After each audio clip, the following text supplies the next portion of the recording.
Hello students.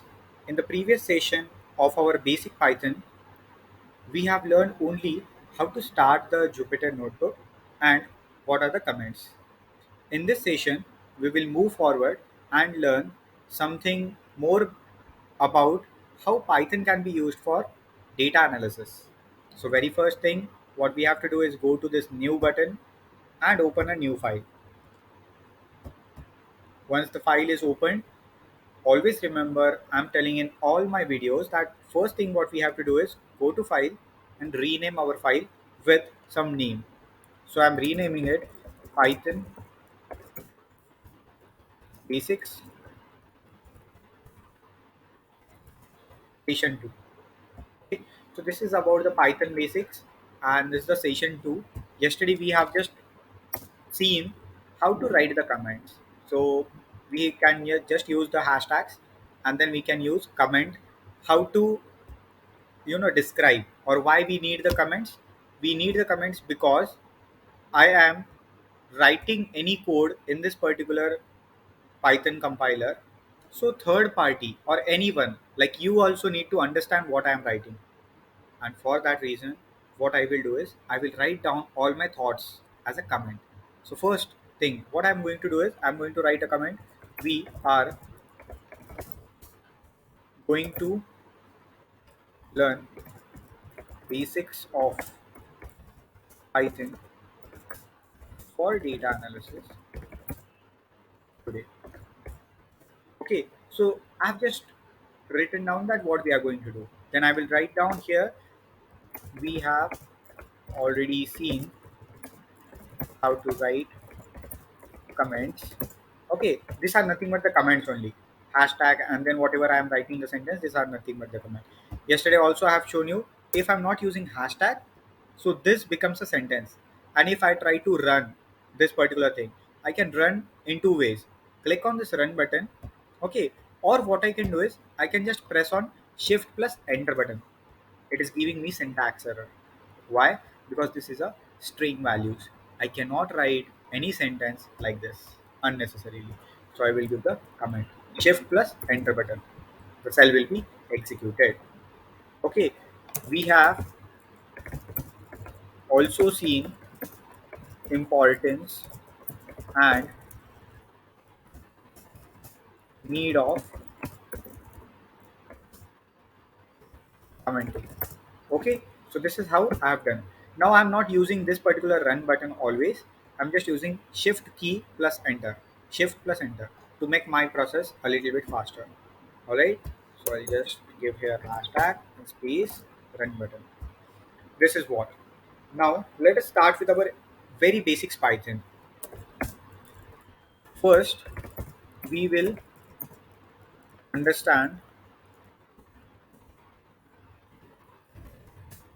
what are basic libraries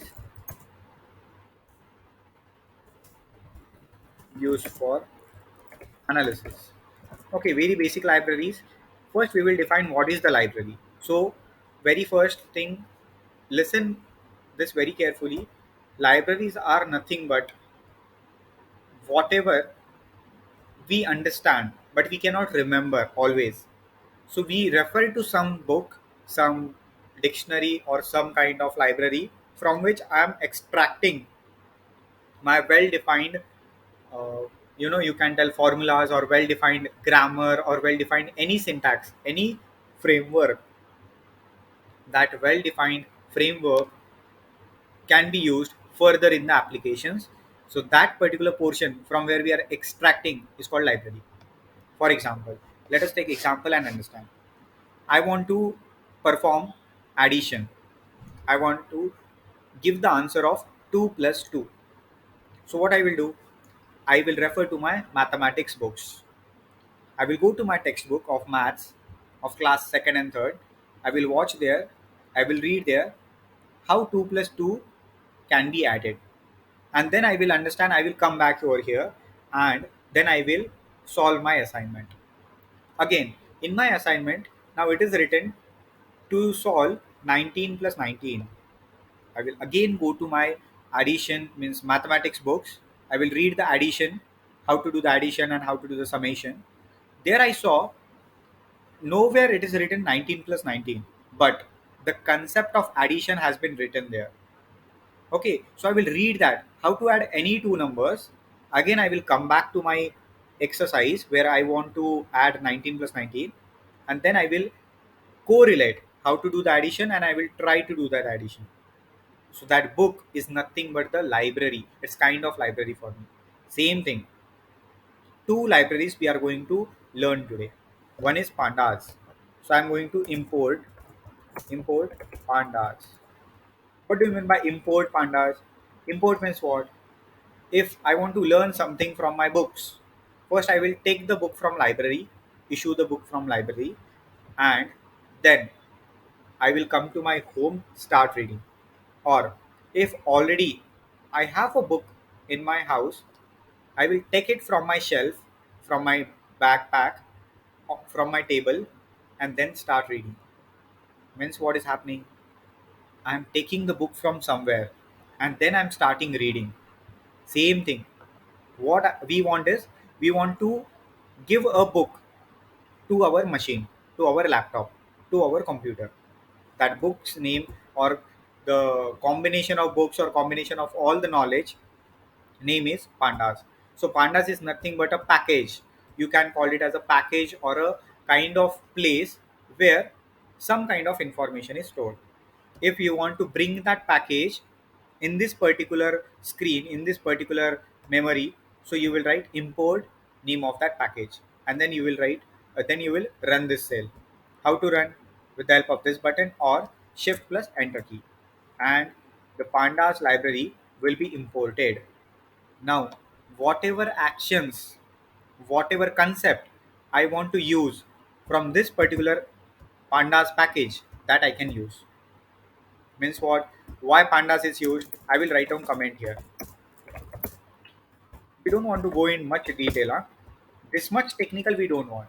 We want to only see how it is used, where it is used. That's it. But as this is very basic class, I'm giving you a little bit more theoretical knowledge. From next sessions, I'm not going to have much details inside theoretical version. We will quickly move to our implementation, and there we will spend most of our time. Okay, I will write this library is used for dealing with alphabets, comma numbers, and other files. Okay, and I have executed the cell. Executed means what? I run the cell. Okay, how to run? Shift plus enter. Then there is one more library, import NumPy. Okay, I will also mention what is importance of this. This is the library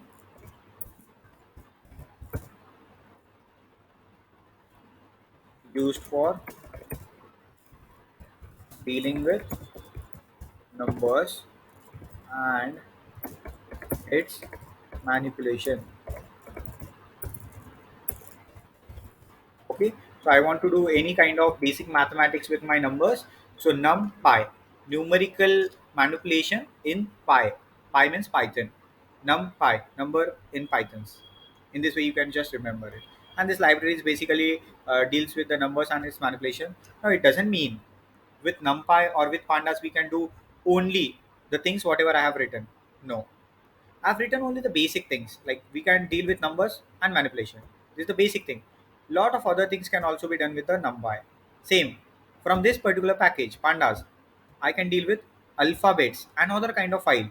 Like I can import, or I can further we are going to see I can deal with any other files, Excel file, CSV file, or any other files. Okay. So in this way, we have imported the library.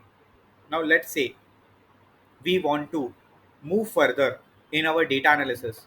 First thing what we need is we need to get the data. So where is our data? Our data is stored in our local folder of my computer, of my laptop. So the next step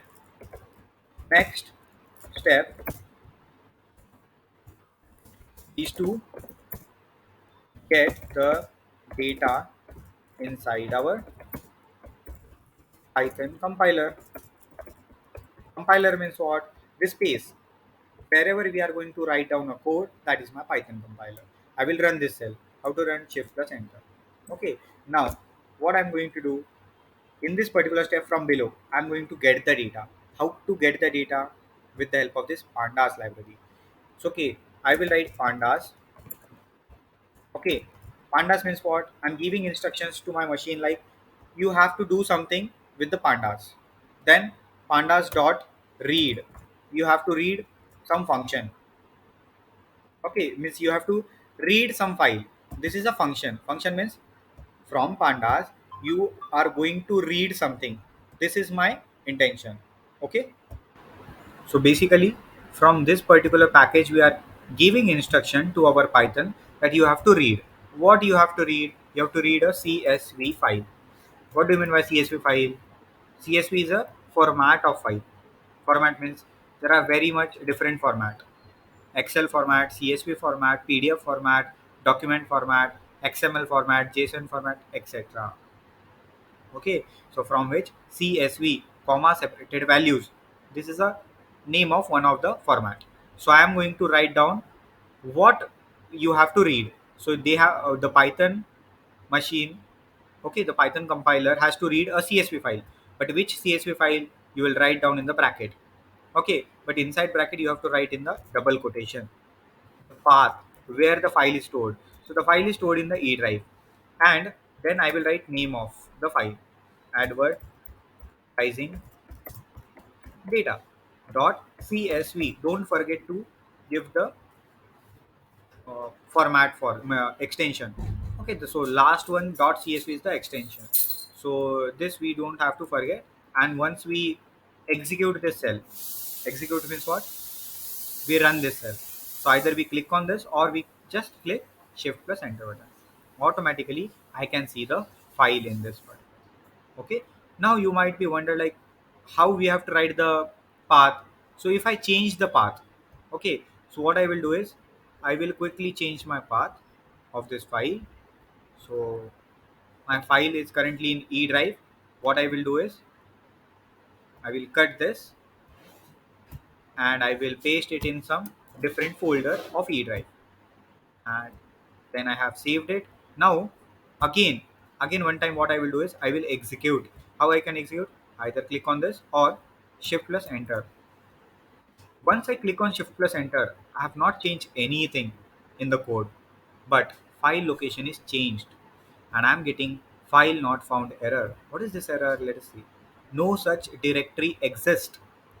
So it is telling me in E drive directly this kind of file doesn't exist. What I should do? I should check and write down correct file path. So where is my path now? I have saved my file in E drive. In that also there is a folder called as super batch. Okay, and then I have to give a slash. So what does this mean? In E drive, in super batch, this is the name of folder in which file I have saved just now, and then name of file. At last, you have to write the name of file dot csv or dot xl, whichever is the format of that file. Shift plus enter button. Again one time. This is one. So if it is in C drive, you will write C here. In C drive, then admin or whatever it is there. So one question arises that how I can understand what is the path of this my file, sir.